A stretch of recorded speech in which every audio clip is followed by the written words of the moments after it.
Post వదిలేరు, Rajasaab post వదిలేరు. ఎలా అనిపించింది అండి? ఇవాళ బర్త్డే కదా, సరిపోయిందా బర్త్డే కి? అది బర్త్డే అయితే సరిపోయిందన్న. ముందుగా మా ప్రభాస్ అన్నకి హ్యాపీ బర్త్డే ప్రభాస్ అన్న, హ్యాపీ బర్త్డే ప్రభాస్ అన్న. నిజంగా ఇలాంటి క్రేజీ పోస్టర్స్ 5 సినిమాల హ్యాపీ బర్త్డే అని పోస్టర్లు రిలీజ్ చేశారు. నిజంగా అందులో నాకు ఫస్ట్ గా బెస్ట్ నచ్చింది ఫౌజీ బ్రో. ఏమున్నాడు బ్రో ప్రభాస్ అన్న ఒక్కొక్కరిని చింపి ఆరబెడతారు బ్రో. కట్అవుట్ చూస్తుంటే నిజంగా బాబా భలే నచ్చింది బ్రో. పోస్టర్ కే గూస్ బంప్స్ వచ్చాయి.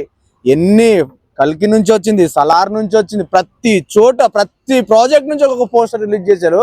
అన్ని మిక్స్ చేసి అన్ని 2 to 10 seconds అన్ని ప్రాజెక్ట్ ఒక వీడియో చేస్తుంటే మాత్రం ర్యాంప్ ఉండే బ్రో. ర్యాంప్ ఆడుస్తుండే ఈ రోజు మస్తు లైనప్ చూస్తే ఒక 3000 crores మార్కెట్ ప్రభాస్ దగ్గరే ఉందనుకోవచ్చు. ఏదైనా సరే ప్రభాస్ 3000 crores కాదు. ఫౌజీ తోటి నిజం చెప్తున్నా, ఫౌజీ స్పిరిట్ అయితే 3000 కాదు బ్రో, 5000 కొట్టబోతున్నాం. మ్యాచ్ చెప్తున్నా 5000 crores కొడతాం ఈసారి. ఎట్టు పరిస్థితిలో 5000 crores. ఫౌజీ అయితే 3000 అనా.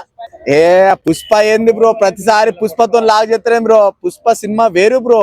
ప్రభాస్ అన్న ఇక్కడ పుష్పనే వదిలే. ఇంకా దాని గురించి సుభాష్ చంద్రబోస్ స్టోరీ అంటున్నారు, ఏ స్టోరీయో తెలియదు కానీ అందులో ఒక సీన్స్ ఉంటాయంట బ్రో. పెద్ద పెద్ద ఏనుగులను తీసుకొచ్చి బండరాళ్ళను మోపిస్తారంట.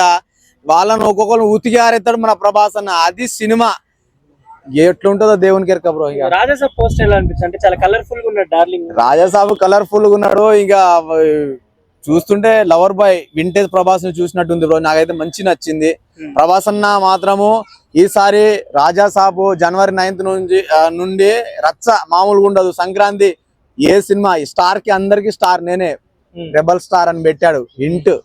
అది ఎంతమంది స్టార్లు వచ్చినా ఆడ రెబల్ స్టారే. 2026 ప్రభాస్ 100% బ్రో.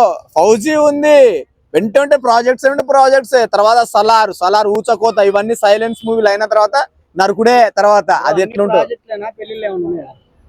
అవి అన్నకెరక బ్రో. అది మనకు తెలియదు. అన్న ఎప్పుడంటే అప్పుడే పెళ్లి, ఇక మనకు సంబంధం లేదు. అది అన్న పెళ్లి చేసుకుంటే మేము బి హ్యాపీగా ఉంటాం. ఎందుకంటే ఊచకోత బాక్స్ ఆఫీస్ బాలీవుడ్ టాలీవుడ్ కాదు, రెబల్ హుడ్ బ్యాంచోత్ పీకండ్రా బొచ్చు.